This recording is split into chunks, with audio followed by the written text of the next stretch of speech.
Hi అండి, welcome to Shiva tech Telugu YouTube channel. ఈరోజు వీడియోలో మనం వచ్చేసి తల్లికి వందనం పథకం సంబంధించి రెండో విడత అమౌంట్ ఎప్పుడు రిలీజ్ చేస్తారు, అదేవిధంగా ఏ తరగతుల వరకు రిలీజ్ చేస్తారు, అదేవిధంగా మనము ఈ రెండో విడత అమౌంట్ మనకు అకౌంట్లో పడాలంటే ఏమేమి డాక్యుమెంట్లు సబ్మిట్ చేయాలి, మొత్తం డీటెయిల్స్ అని ఈరోజు వీడియోలో మనం తెలుసుకుందాం. ముందుగా మన ఛానల్ని ఇంకా ఎవరైనా సబ్స్క్రైబ్ చెప్తే సబ్స్క్రైబ్ చేయండి. అదేవిధంగా ఈ వీడియో మీకు నచ్చినట్లయితే ఒక చిన్న లైక్ చేయండి, ఎందుకంటే చాలా కష్టపడైతే వీడియోలు చేస్తాము. ఖచ్చితంగా మీరు ఒక చిన్న లైక్ చేస్తే అదేవిధంగా మాకు ఎంతో ఎంకరేజ్గా ఉంటుంది. ప్లీజ్ అండి మన ఛానల్ని సబ్స్క్రైబ్ చేసి అదేవిధంగా ఈ వీడియో మీకు నచ్చినట్లయితే ఒక చిన్న లైక్ చేయండి. లేట్ చేయకుండా అయితే వీడియోలోకి వెళ్దాం. ముందుగా తల్లికి వందనం పథకం రెండో విడత ఎప్పుడు అమౌంట్ రిలీజ్ చేస్తారంటే ఇది వచ్చేసి జూలై 5వ తేదీన అయితే ఈ తల్లికి వందనం పథకం సంబంధించి రెండో విడత అమౌంట్ అయితే రిలీజ్ చేస్తామని చెప్పేసి గవర్నమెంట్ వాళ్ళు అయితే తెలియజేశారు. అదేవిధంగా ఏ తరగతుల వరకు రిలీజ్ చేస్తారంటే ఎవరైతే కొత్తగా ఫస్ట్ క్లాస్లో జాయిన్ అవుతున్న పిల్లలు, అదేవిధంగా 10th క్లాస్ అయిపోయి first year intermediate first year join అవుతున్న పిల్లలు, అటువంటి వారికైతే ఈ తల్లికి వందనం పథకం సంబంధించి రెండో విడత అమౌంట్ అయితే జూలై 5వ తేదీన అయితే రిలీజ్ చేస్తామని చెప్పేసి గవర్నమెంట్ వాళ్ళు అయితే తెలియజేశారు. అదేవిధంగా మొదటి విడతలో ఎవరైతే ఈ తల్లికి వందనం పథకం సంబంధించి అమౌంట్ ఇంకా వాళ్ళ యొక్క అకౌంట్లో జమ కాలేదో అటువంటి వారికైతే ఇప్పుడు మనం గ్రీవెన్సీ అంటే సచివాలయంలో మన యొక్క సమస్యకి ఫిర్యాదు చేసుకోవడానికి అయితే అవకాశం కల్పించింది గవర్నమెంట్. ఇది వచ్చేసి 26వ తేదీ దాకా అయితే ఈ అవకాశాన్ని మనకు కల్పిస్తారు. 26వ తేదీ తర్వాత అయితే ఈ మనం ఏదైతే మొదటి విడత అమౌంట్ ఇంకా మన తల్లుల ఖాతాలో పడలేదో అటువంటి వారికి 26వ తేదీ దాకా అయితే గ్రీవెన్సీ పెట్టుకోవడానికి అయితే అవకాశం కల్పించారు. తర్వాత అయితే గ్రీవెన్సీ పెట్టుకోవడానికి అవకాశం అయితే ఉండదు. ఎవరైనా ఇంకా మీ యొక్క సచివాలయంలో గ్రీవెన్సీ నమోదు చేసుకోలేదు అటువంటి వారు 26వ తేదీ లోపలైతే మీ యొక్క సమస్యని ఫిర్యాదు చేయండి. అదే ఎందువల్ల అయితే మీకు ఈ అమౌంట్ జమ కాలేదో సచివాలయంలో అడిగితే చెప్తారు.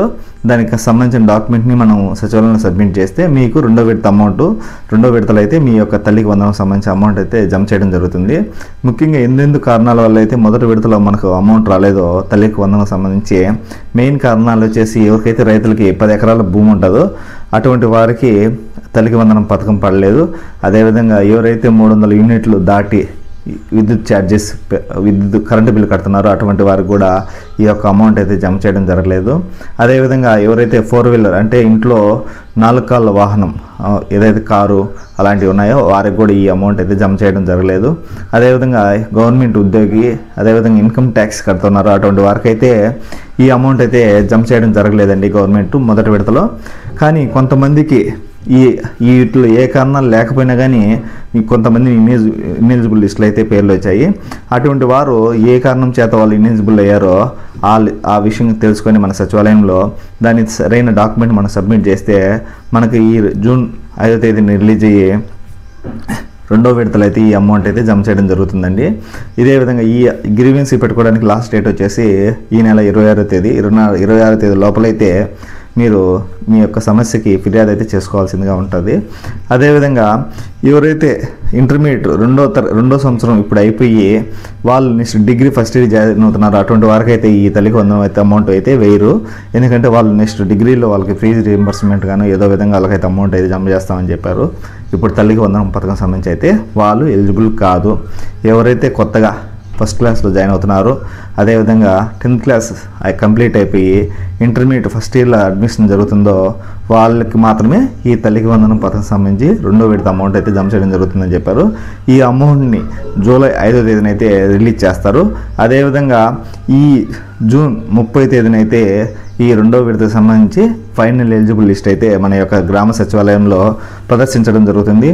ఎవరైతే ఈ తల్లికి వందనం మొదటి విడతలో అయితే వాళ్ళకి అమౌంట్ జమ కాలేదో అటువంటి వాళ్ళు ఖచ్చితంగా ఈ 26వ తేదీ లోపలైతే మీ యొక్క ఫిర్యాదుని గ్రామ సచివాలయంలో సమర్పించవలసిందిగా కోరడం. అలాగే మీ యొక్క వాట్సాప్ గవర్నెన్స్లో కూడా ఈ తల్లికి వందనం సంబంధించి ఫిర్యాదు చేసుకోవచ్చండి. ఇంకొక విధంగా అదేవిధంగా కొంతమంది ఏం జరుగుతుందంటే మెయిన్ వాళ్ళు మొదటి విడతలు అయితే అర్హులుగా ఉంటారు, అంటే ఎలిజిబుల్ లిస్ట్లో వాళ్ళ పేరు అయితే ఉంది. కానీ కొంతమంది అయితే మాకు అకౌంట్లో డబ్బులు అయితే జమ కాలేదని చెప్పేసి నా దగ్గర కూడా 5-6 మంది అయితే నాకు మెసేజ్ పెట్టడం జరిగింది.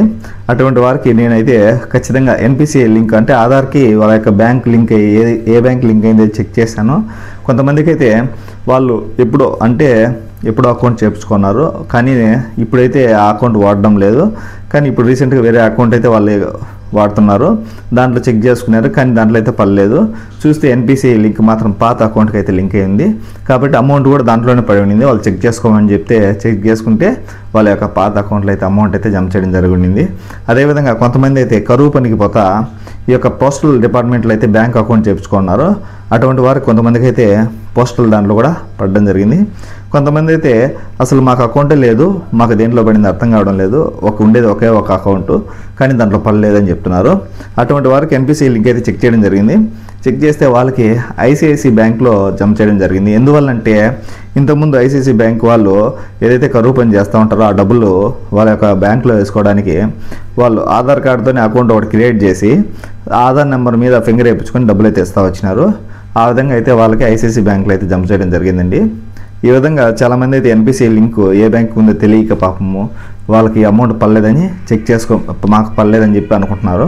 కొంతమంది ఏ బ్యాంక్ ఎన్పిసిఐ లింక్ ఏందో ఆ బ్యాంక్లో ఒకసారి చెక్ చేసుకోండి. అదేవిధంగా ఇంక మీదట గవర్నమెంట్కి సంబంధించిన ఎటువంటి స్కీమ్స్ రావాలన్నా ఖచ్చితంగా ఎన్పిసిఐ లింక్ అయితే మన యొక్క బ్యాంక్ ఖాతాలకి జరిగి ఉండాలి. లేదంటే మనకైతే అమౌంట్ జమ చేయడం జరగదండి. ఎటువంటి స్కీమ్ గవర్నమెంట్కి సంబంధించిన ఎటువంటి స్కీమ్కైనా మనకు ఎన్పిసిఐ లింక్ అంటే ఆధార్కి బ్యాంక్ లింక్ అయితే ఖచ్చితంగా జరిగి ఉండాలండి. ఎవరైతే చేసుకోలేదో అటువంటి వారైతే బ్యాంక్కి వెళ్ళి మీ యొక్క ఎన్పిసిఐ లింక్ అయితే చేసుకోండి. ఆన్లైన్లో కూడా చేసుకోవచ్చు, కానీ బ్యాంక్ అయితే సులభంగా అయిపోతుంది. ఈ వీడియో మీకు నచ్చినట్లయితే ఈ వీడియోకి వచ్చిన లైక్ చేయండి. అదేవిధంగా మన ఛానల్ ఇంకా ఏమన్నా సబ్స్క్రైబ్ చెప్తే దయచేసి సబ్స్క్రైబ్ చేయండి. ఈ వీడియో చూసినందుకు థ్యాంక్ యూ.